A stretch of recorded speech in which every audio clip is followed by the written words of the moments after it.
way back years ago, in a constitutional law class at the University of Tennessee that I was in, we had to take up the topic of should people who burn the flag be punished?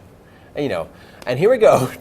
Several decades later, it's a topic again. And there's this other fantastic school in Knoxville called Lincoln Memorial University. That's where this guy hangs out a lot, at the Duncan School of Law. This is Stuart Harris. You know him.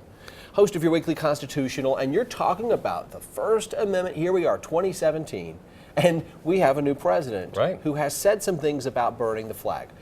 What has Donald Trump said about this? Before we get there, flag burning is shocking, but you just shocked me even more. What's that? You took a class in constitutional law. It was required. Why didn't you tell me this before? I always wondered, how did you know so much about this stuff? But you actually took a class. I'm faking it. Okay, well done. Thank you. I remember a few things, and one of which was, this is a First Amendment right. Sure is. This is protected speech. Let's be clear. I suspect that most people watching this show, and I will even volunteer, including me, find the burning of the American flag as a protest statement to be extremely offensive. Sure. Okay, I don't like it. It upsets me. It offends me.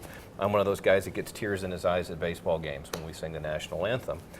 But that's not the constitutional standard. If I see somebody burning a flag, if the police see somebody burning the flag, can the police do something about that? Can I, as a citizen of Tennessee, outlaw burning of flags for political protest? And the Supreme Court in 1989 made it very, very, very clear, no, the government cannot penalize that form of expression because that's what it is. It's free expression.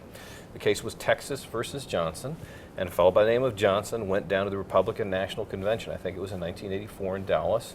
And during the protest, an apparently unplanned move, they simply saw a flag, they hauled down the flag, they burned it, they chanted, red, white, and blue, we spit on you. So it was very negative, and then they moved on.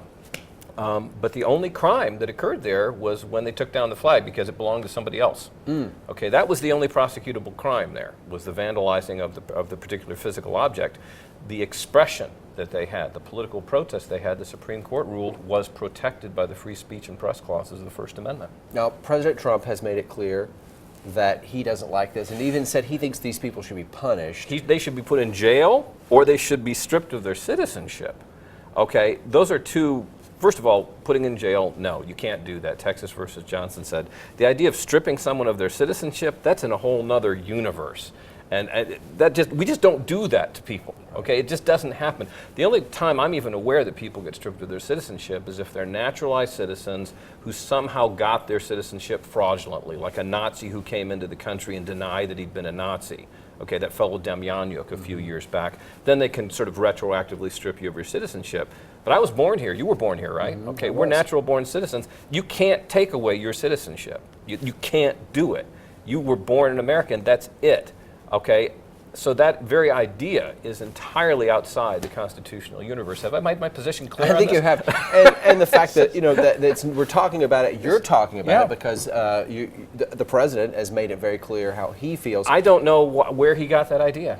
You're going to talk to a First Amendment expert about this. We call him our First Amendment guy. His name is Doug McKechnie. Thought being, we need to firm up in terms of the understanding of what does the First Amendment protect? Yes. And what does it not protect? What it protects, Josh, and we always have to remember this, and as a journalist and as a guy who took a con law class at UT, it protects the speech we hate. Yeah. Speech we love doesn't require protection. Right. It's the speech we hate that it protects, and that's what makes it so hard. Fantastic opportunity to get in on this issue, which is a passionate issue for a lot of people, certainly for me. Let's watch it, let's listen to it rather, Sunday at 3, and then again, if you miss it, Tuesday at 8. Stuart Harris is the host of your weekly Constitutional. Great to see you again. Great to see you, Josh.